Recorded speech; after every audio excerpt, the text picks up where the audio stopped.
Bismillahirrahmanirrahim. Assalamualaikum warahmatullahi wabarakatuh. Innal hamdalillah nahmaduhu wa nasta'inuhu wa nastaghfiruh wa na'udzu billahi min syururi anfusina wa min sayyiati a'malina. May yahdihillahu fala mudhillalah wa may yudlil fala hadiyalah. Asyhadu an la ilaha illallah wa asyhadu anna Muhammadar Rasulullah. Yang saya hormati Ketua Pimpinan Cabang Muhammadiyah Kota Sumeneb, yang saya hormati segenap takmir Masjid Darussalam Sumeneb, serta para jamaah pengajian yang dirahmati Allah. Puji syukur kehadirat Allah yang telah memberikan kita seluruh kenikmatannya, yang telah memberikan kita rahmat serta kesempatan sehingga kita semua dapat menghadiri pengajian pada malam hari ini dalam keadaan sehat walafiat.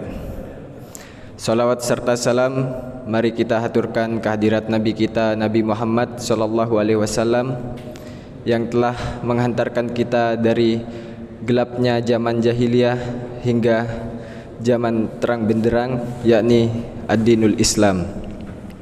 Untuk efisiensi waktu, marilah kita buka pengajian pada malam hari ini dengan pembacaan basmalah bersama-sama. Bismillahirrahmanirrahim. Selanjutnya, lantunan ayat suci Al-Quran yang akan dibacakan oleh Saudara Muhammad Aflah Rabbani. Kepada beliau dihaturkan. Assalamualaikum warahmatullahi wabarakatuh. أعوذ بالله من الشيطان الرجيم. بسم الله الرحمن الرحيم. وقال اركبوا فيها بسم الله مجريها ومرساها إن ربي لغفور رحيم. وهي تجري بهم في موج كالجبال ونادى نوح ابنه وكان في معزل يا بني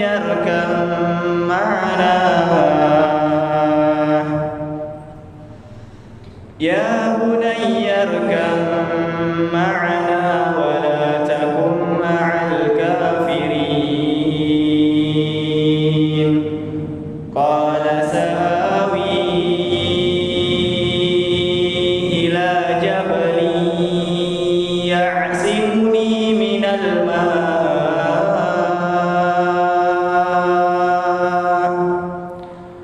قال لا عاصم اليوم من أمر الله إلا من رحم وحال بينهما الموج فكان من المغرقين. وقيل يا أرض ابلعي ماءك ويا سماء أقلعي وغيض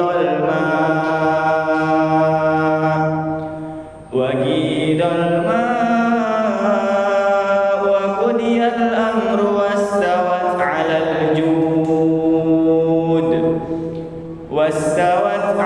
الجود وقيل بعدا للقوم الظالمين.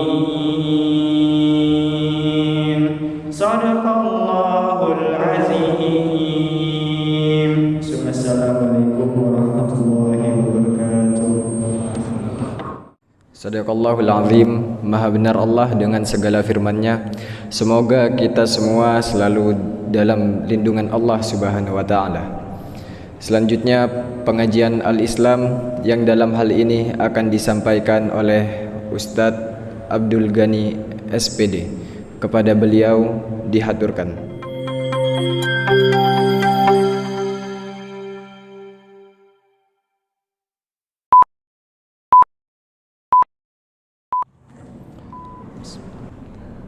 Assalamualaikum warahmatullahi wabarakatuh. Alhamdulillahirabbil alamin wa bihi nasta'inu ala umurid dunya waddin. Assalatu wassalamu ala asyrafil anbiya'i wal mursalin wa ala alihi wa ashabihi ajma'in. Qala Allah Ta'ala fi kitabihil karim, a'udzu billahi minasyaitonir rajim. Wasari'u ila maghfiratin mir rabbikum wa jannatin 'arduhas samawati wal ard wa 'iddat lil muttaqin.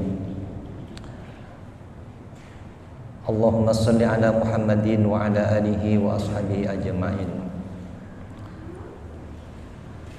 Para jamaah pengajian rutin malam Rabu pimpinan cabang Muhammadiyah Kota yang saya muliakan, para ustadz, para guru, saudara-saudara, bapak-bapak, ibu-ibu dan adik-adik sekalian rahimakumullah.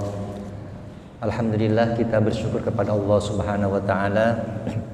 Di petang hari ini kita bisa kembali bertemu untuk melaksanakan kegiatan rutin kita, pengajian malam Rabu yang insya Allah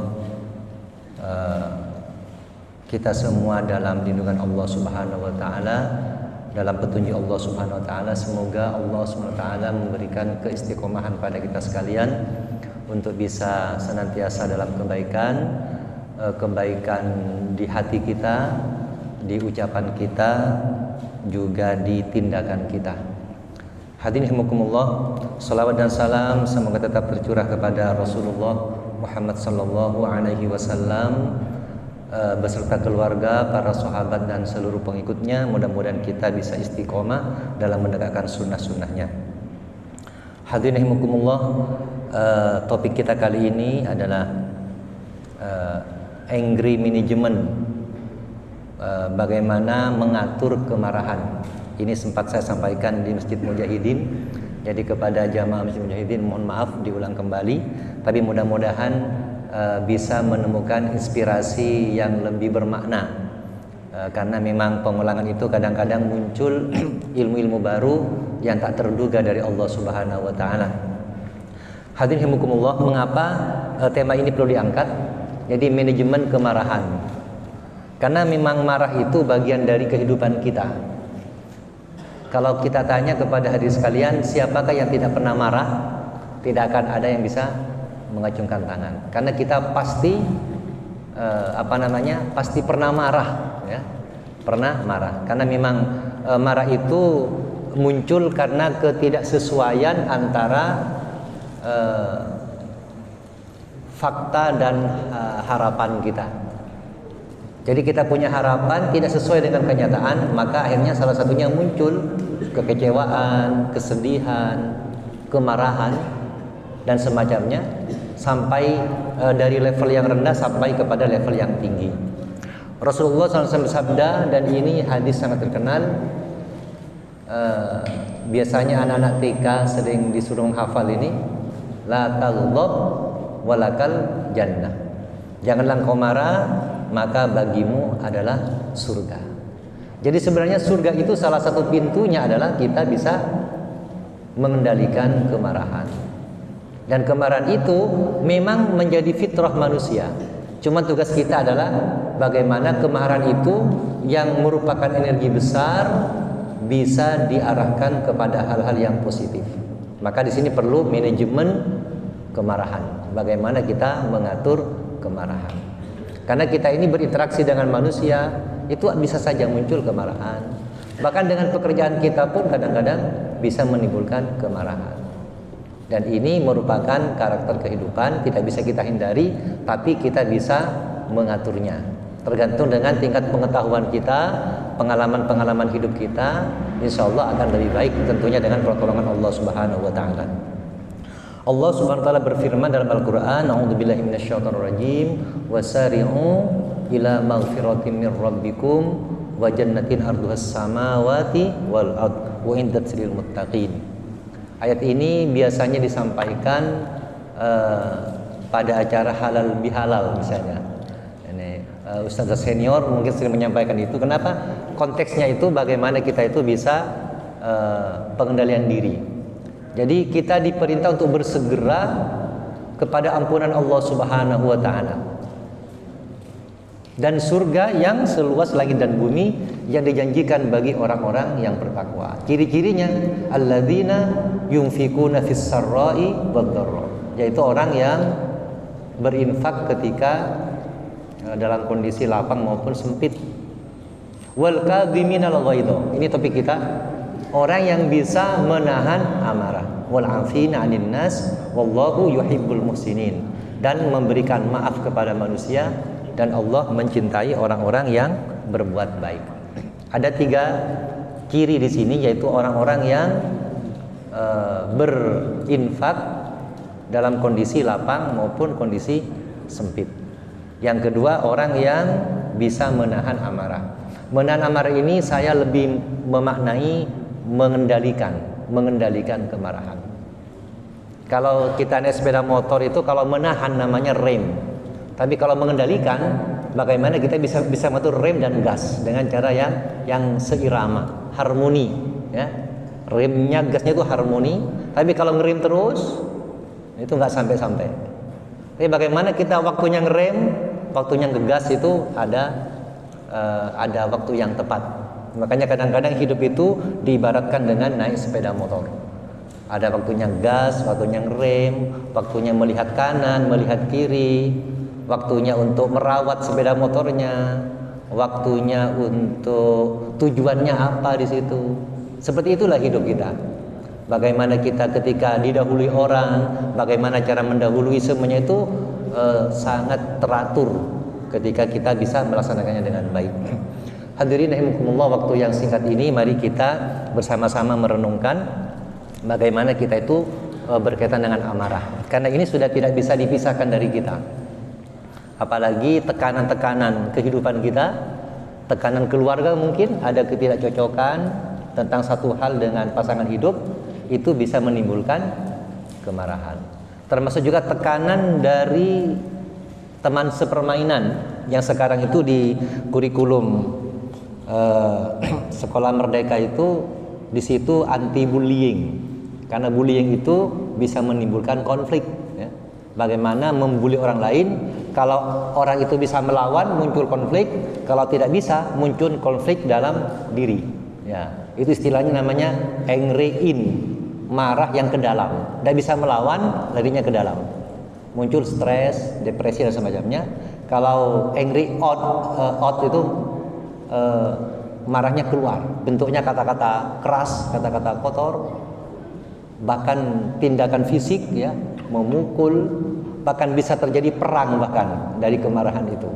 Jadi bagaimana kita bisa mengaturnya? Karena marah itu merupakan energi, dan energi itu sifatnya tidak bisa dimusnahkan, tidak bisa diciptakan. Energi itu hanya bisa diubah bentuk. Kemarahan itu energi besar, energi sangat besar, dan kalau tidak dialirkan dengan baik akan bisa merusak, baik ke dalam maupun keluar. Makanya perlu dikendalikan. Pengendalian diri inilah sebenarnya yang menjadi unsur utama bagaimana manajemen kita dalam mengelola kemarahan ini. Hadihimukumullah, WHO itu memberikan standar kesehatan mental seseorang itu ada beberapa hal. Kita juga bicara tentang mental, ya, karena ini juga berkaitan dengan keseharian kita. Bagaimana jiwa kita dalam menjalani kehidupan itu sangat dipengaruhi oleh situasi-situasi yang ada pada kehidupan kita. Dan ini setiap saat akan terjadi, setiap detik itu akan kita berurusan dengan mental kita. Karena apa-apa yang kita lakukan itu sangat dipengaruhi oleh mental, oleh hati, ya, oleh hati kita, jiwa kita. Dan sering disampaikan hati itu barangnya itu adalah jantung. Hati itu barangnya adalah jantung, bukan liver. Fisudur itu di dada itu jantung. Jantung ini yang punya medan magnet ke segala arah yang bisa mempengaruhi, ya. Kalau liver itu di perut, ya, di perut atas, ini Pak Dokter yang lebih memahami. Liver itu di perut kanan bagian atas, sementara jantung itu di dada. Rasulullah mengatakan hati itu, kolbun itu fisudur, di dada. Berarti di antara para ahli neuroscience itu menjelaskan bahwa itu barangnya adalah jantung. Dan jantung ini memang pusat peredaran darah. Dan kalau kita menggambarkan jantung itu biasanya dengan love itu ya, jantung. Ya. Hati itu namanya love, berarti barangnya adalah jantung. Mungkin perkembangan ilmu pengetahuan selanjutnya mungkin bisa menjawab lebih detail lagi. Ya. Sampai saat ini yang saya pahami barangnya itu fisiknya adalah jantung. Hadirinkumullah. Nah, WHO itu menjelaskan ada beberapa indikator kesehatan mental seseorang. Yang pertama, orang itu dikatakan sehat mentalnya jika seseorang bisa merealisasikan kemampuan dirinya, bisa mewujudkan kemampuannya. Itu akan menimbulkan kepuasan, ketenangan, kebahagiaan. Orang yang punya harapan, punya cita-cita dan terwujud, itu bisa meningkatkan kesehatan mentalnya. Kalau tidak, muncul konflik, ada clash di situ yang akan menimbulkan masalah. Nah, masalah inilah kemudian yang bisa memunculkan kemarahan. Jadi tidak tercapainya tujuan dan yang kita harapkan itu akan muncul kemarahan. Tergantung dari tingkat besar kecilnya kemarahan. Kalau kemarahan itu dipupuk terus, orang ini akan menjadi pemarah. Jangankan hal-hal yang besar, hal kecil pun bisa menjadi sumber kemarahan. Makanya kemarahan ini harus dikendalikan, jangan dipupuk semakin membesar.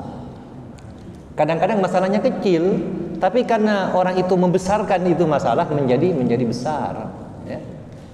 Sebagaimana terjadinya Perang Dunia Kedua itu, Perang Dunia Kedua, itu terjadi karena masalah kemarahan di Eropa itu. Ada penghinaan kepada salah seorang utusan itu, muncul konflik antar negara sampai terjadi persekutuan menjadi perang dunia. Nah, itu karena kemarahan. Kalau kita perhatikan contoh-contoh dari kemarahan ini yang bisa menghancurkan kehidupan seseorang, ada kasus di Amerika kalau nggak salah itu ada seorang yang sangat jenius, seorang mahasiswa sangat jenius, kemudian nilainya tuh A bagus terus. Suatu ketika ada dosen yang memberi nilai lebih rendah, maka anak ini mengambil pistol ya dan dibunuhlah dosen itu. Dibunuh. Artinya apa? Intelektual yang tinggi itu tidak menjamin seseorang mempunyai tingkat pengendalian emosi yang bagus. Tidak menjamin. Sehingga orang itu dipenjara. Karena emosional, kemarahan yang tinggi, intelektualnya itu kalah ya. Orang ini sebenarnya sudah diharapkan menjadi orang-orang hebat ya. Menjadi anak yang akan bisa mengubah dunia karena kejeniusannya, tapi gara-gara emosional, kemarahannya tak terkendali, berujung ke penjara.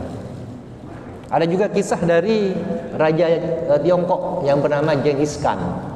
Kalau bapak-bapak, ibu-ibu, saudara-saudara pernah dengar, yang terkenal sampai ke negeri kita kan Kubilai Khan, yang pernah akan menyerang Singosari.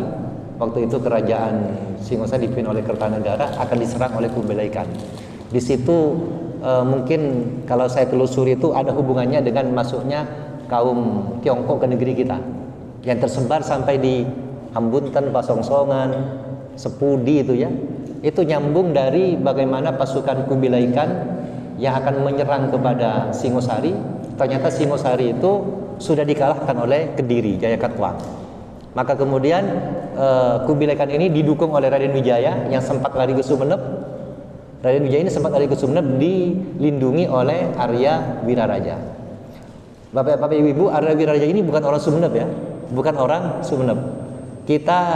Beliau adalah petugas dari Singosari, anggaplah pejabat begitulah, pejabat atau bupati lah begitu, jadi tugas ke Sumeneb. Sebab saya ketika ke Lumajang, di sana itu mengakui bahwa tokoh Lumajang adalah Arya Wiraraja. Mungkin bisa datang ke Lumajang, itu nama alun-alunnya itu alun-alun Arya Wiraraja di Lumajang itu. Dan beliau setelah bertugas di Sumeneb itu kembali ke Lumajang. Jadi beliau orang Lumajang, tapi juga pahlawan untuk orang Sumeneb, tidak ada masalah karena beliau juga pernah punya jasa yang besar kepada kota Sumeneb. Nah, ketika Raden Wijaya ini membantu Kubilai Khan, ya, Pertama membantu Kubilai Khan untuk menyerang Jayakatwang. Setelah itu serangan balik kepada Kubilai Khan sehingga pasukannya terpencar. Mungkin dari situlah terpencar ke pantai-pantai utara Pulau Jawa dan Madura, mungkin sampai ke Pasongsongan, Kambutan, ke Sepudi. Itu di Sepudi itu masih banyak sekarang peninggalan orang-orang Tiongkok yang namanya masih pakai bahasa nama Cina. Ya, ada Penhan dulu, ada buntu, ada macam-macam. Saya pernah tahu waktu kecil, dan mereka rata-rata yang membuat kerupuk ikan di sana itu memang keturunan Tionghoa, termasuk juga yang dari Tionghoa dari Dungkek gitu ya, ada family itu. Nah, itu mungkin perjalanan. Nah, salah satu raja Tiongkok sebelumnya namanya Genghis Khan. Genghis Khan ini punya kebiasaan memiliki bersama burung elang ya. Ini saya dapatkan dari kisah Dr. Fahrudin Faiz ya, salah seorang ilmuwan dari Jogja. Beliau mengatakan bahwa bagaimana emosi itu bisa menghancurkan. Maka ketika beliau kemana-mana pasti ditemani dengan burung elang ya, bayangkan seorang raja besar, burung ini kan burung yang sangat ganas, beliau mampu menjinakkan kan. Suatu ketika dalam perjalanan ini Genghis Khan ini haus, menemukan sebuah sungai, mau ambil air. Ketika mengambil air, langsung burung ini menyantap wadahnya sampai tumpah. Ya, mungkin dianggap pertama itu, yang kedua, begitu terus sampai yang keempat. Akhirnya marah Genghis Khan. Pada yang keempat itu siapkan pedang. Karena raja memang ya, kan terkenal dengan kebesarannya. Ketika akan minum yang keempat, pedang disiapkan, burung itu menyantap lagi, langsung ditebas lehernya sampai mati. Nah, ketika akan ambil air lagi, ternyata melihat di bawah itu ada ular yang sudah mati, membusuk dan mungkin berbahaya ya. Nah, artinya burung itu sebenarnya ingin menyelamatkan, tapi karena emosinya maka matilah burung itu. Ini salah satu kisah terkenal dari Genghis Khan. Artinya apa? Emosi itu bisa merusak, memporak-porandakan sesuatu yang tertata karena kemarahan. Makanya perlu diatur. Hadirin rahimakumullah. Jadi yang pertama adalah ciri-ciri orang sehat mental adalah orang yang mampu merealisasikan kemampuan dirinya, mewujudkan harapan-harapannya, tentunya dengan cara-cara yang baik. Yang kedua, orang sehat mental itu adalah bisa mengatasi stres, ya, stres normal pada dirinya. Stres normal itu artinya, stres itu kan awal dari kemarahan itu stres. Jadi ketidaksesuaian antara fakta dengan harapan itu muncul stres. Dari tingkat ringan sampai tingkat yang tertinggi. Kalau sudah tinggi itu bisa ke depresi dan semacamnya. Ini mungkin akan dibahas pada hari Sabtu oleh ada kegiatan di masjid ini tentang bagaimana kesehatan mental itu ya. Kan sudah tersebar pengumumannya oleh salah satunya Dr. Utomo, salah seorang psikiater di kota kita itu, termasuk juga ada undangan lagi. Jadi bagaimana orang itu bisa mengatasi stres ketika ada masalah ya, ada istilahnya itu jeda. Jadi kalau ada masalah jangan langsung reaktif, jeda dulu, berpikir dulu.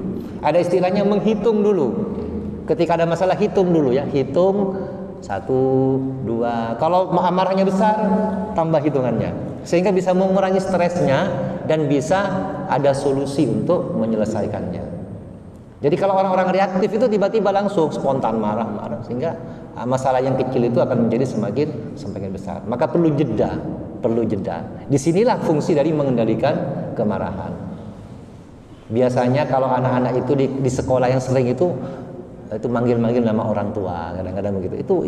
Itu bisa menimbulkan konflik. Dan ini sudah sangat, apalagi anak-anak sekarang itu, mohon maaf, kalau terkejut itu sekarang bukan astagfirullah, tapi bilang anjing, ya begitu. Biasa gitu anak-anak sekarang itu. Ya pengaruh dari TikTok, dari macam-macam itu ya. Dan itu rata di mana-mana itu, kata-kata seperti itu. Kenapa? Karena tidak ada ilmu yang bisa terserap dalam jiwanya. Maka perlu diluruskan kembali.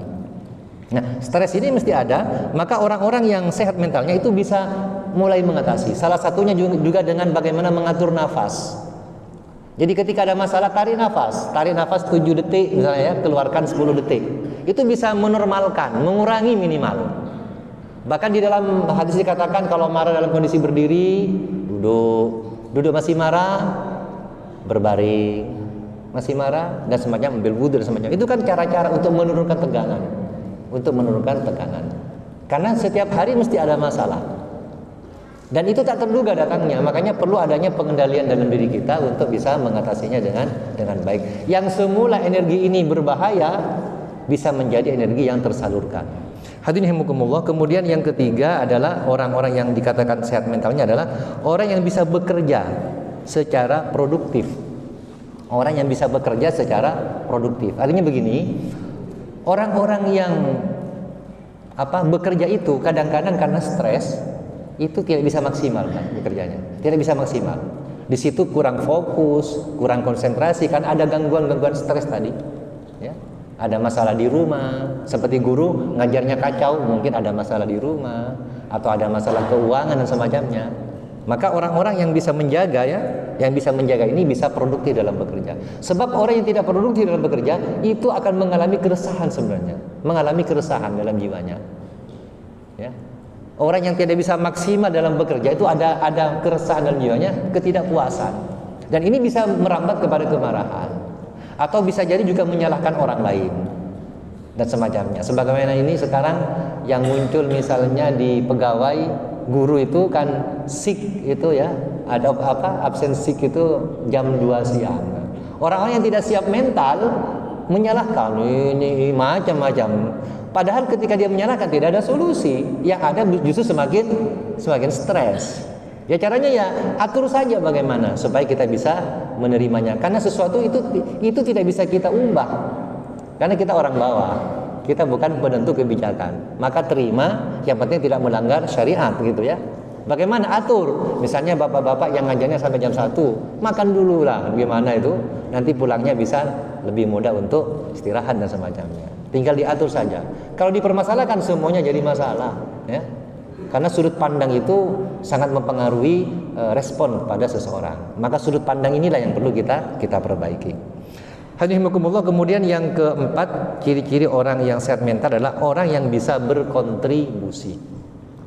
Orang yang bisa berkontribusi memberikan manfaat itu sudah selesai dengan dirinya. Sudah selesai dengan dirinya. Artinya dia sudah bisa mengatasi masalah-masalah dirinya sehingga kebaikan itu bisa menular kepada orang lain. Inilah diantara ciri-ciri orang yang sehat mentalnya. Kemudian Bapak Ibu sekalian, sekarang kita lihat bagaimana macam-macam marah, gitu ya, macam-macam marah. Yang pertama marah itu namanya pasif agresif. Yang pertama pasif agresif. Dia agresif tapi pasif. Ini sama dengan angry in, marah ke dalam. Bentuknya cemas, takut, gelisah. Nah, ini juga berbahaya. Ya, cemas, takut, gelisah.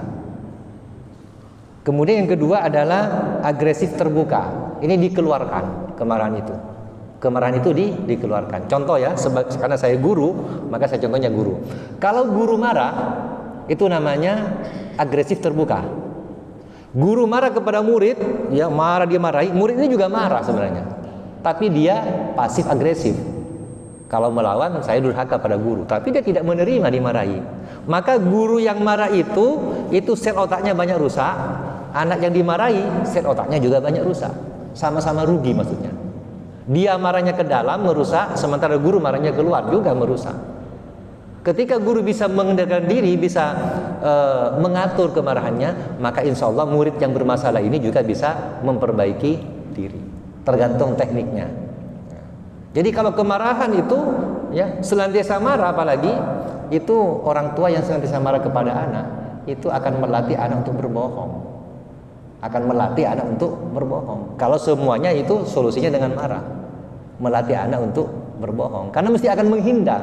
Orang kalau mau dipukul mesti menghindar segala cara sudah. Nah, ini maka dampak-dampaknya kurang bagus.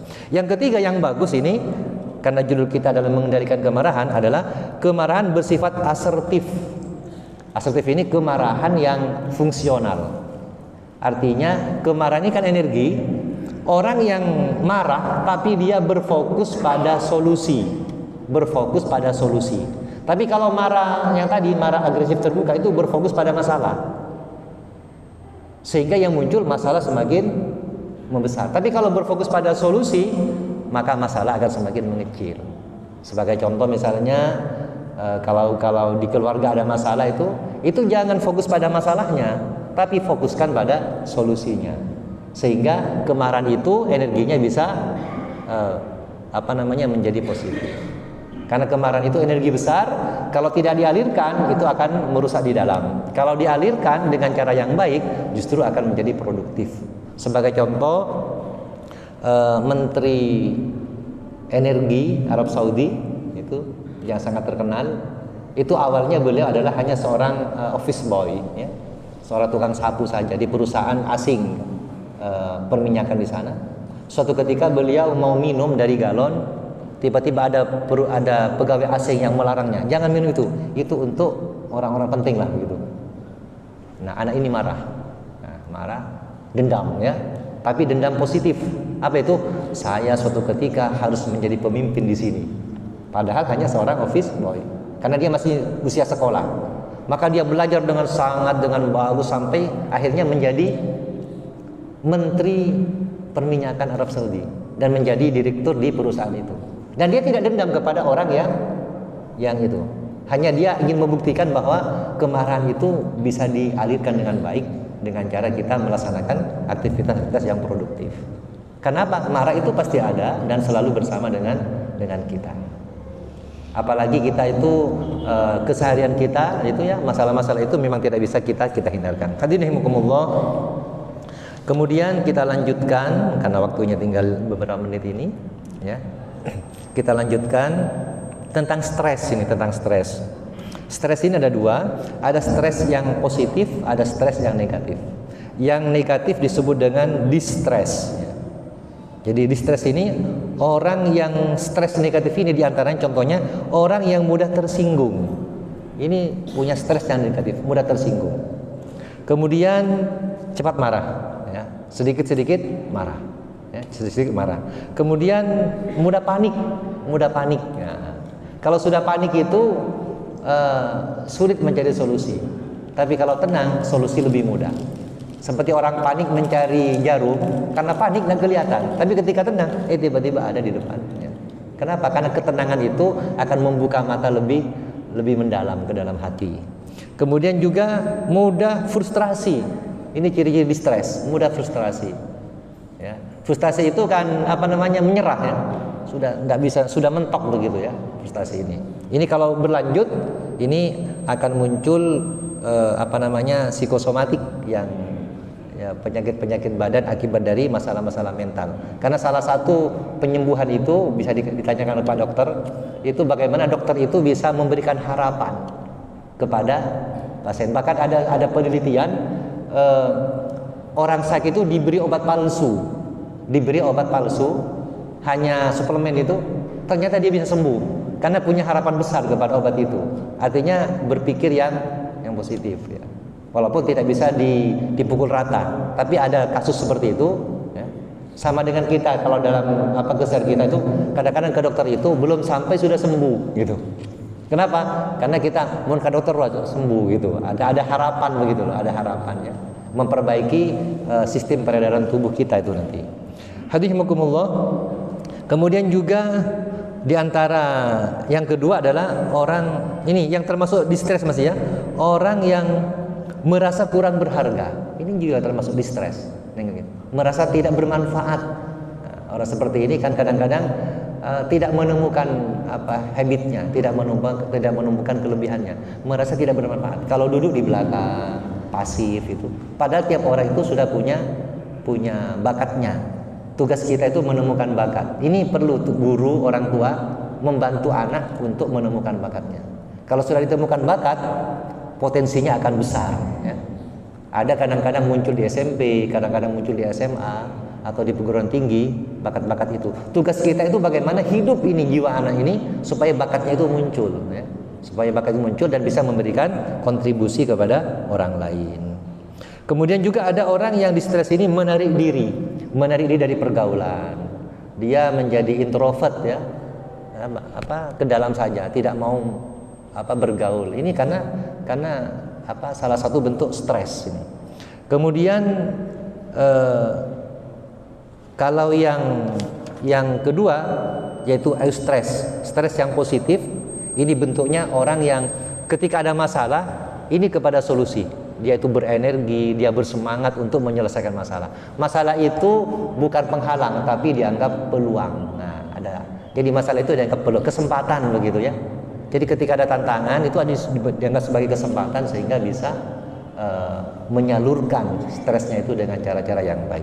Hadirin rahimakumullah, demikian yang dapat saya sampaikan. Mudah-mudahan saya pribadi juga bisa mengambil manfaat dari yang saya sampaikan ini juga hadirin sekalian untuk memperbaiki hubungan kita hubungan dengan keluarga kita, anak-anak kita, teman-teman kita, sehingga kita itu hidup menjadi lebih tenang, lebih terarah, lebih bermanfaat kepada kita semua. Demikian wa'alaikum minkum. Wassalamualaikum warahmatullahi wabarakatuh. Terima kasih disampaikan kepada Ustadz Abdul Ghani. Semoga ilmu yang telah beliau sampaikan dapat bermanfaat kepada kita semua. Hadirin jamaah pengajian yang dirahmati Allah, selesai sudah pengajian pada malam hari ini. Marilah kita tutup dengan pembacaan kafaratul majlis.